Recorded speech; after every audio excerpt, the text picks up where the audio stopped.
நம்ம ஊரை பக்கம் ஜிஎஸ்டி ரோடு அந்த ரயில்வே ஸ்டேஷனுக்கு பக்கத்தில் இடம் பர்ச்சேஸ் பண்ணணும்னு நினச்சிட்டு இருக்கீங்களா?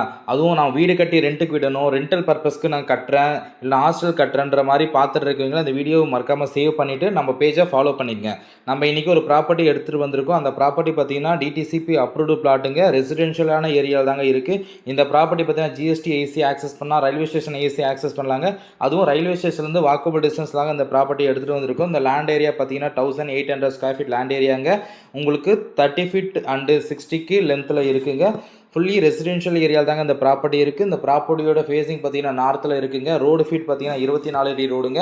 உங்களுக்கு ஃபியூஸ்ஃபுல்லாக இருக்கிறதுக்கு நம்ம பிளாட்டுக்கு அப்படியே ஆப்போசிட்டு பார்க்கும் வந்து அமைஞ்சிருக்குங்க. இப்போ தான் பார்க்கும் டெவலப் பண்ண போகிறாங்க. இந்த ப்ராப்பர்ட்டியை உடனே வாங்கணும்னு நினச்சி வீடு கட்டணும், ஹாஸ்டல் கட்டணும், உங்களுக்கு ரெண்டல் இன்கம் ரெகுலராக வரணும்னு நினச்சிங்கன்னா இந்த ப்ராப்பர்ட்டி உங்களுக்கு சூட் ஆகும். ஜிஎஸ்டி ரோடு 1.5 கிலோமீட்டர்லையும் கிளாம்பாக்கம் பஸ் டெர்மினல் கரெக்டாக 2 கிலோமீட்டர் தாங்க ப்ராப்பர்ட்டி இருக்குது. இந்த ப்ராப்பர்ட்டி பார்த்தீங்கன்னா ரெசிடென்ஷியல் ஏரியா இருக்கிறதுனால மிஸ் பண்ணாமல் இந்த ஸ்க்ரீனில் கொடுக்குற நம்பருக்கு கால் பண்ணி அண்ட் வாட்ஸ்அப் பண்ணி இந்த ப்ராப்பர்ட்டியோட ஃபுல் டீட்டெயில்ஸ் வாங்கிக்கிட்டு சைட் வந்து பாருங்கள். தேங்க்யூ ஃபார் வாட்சிங்.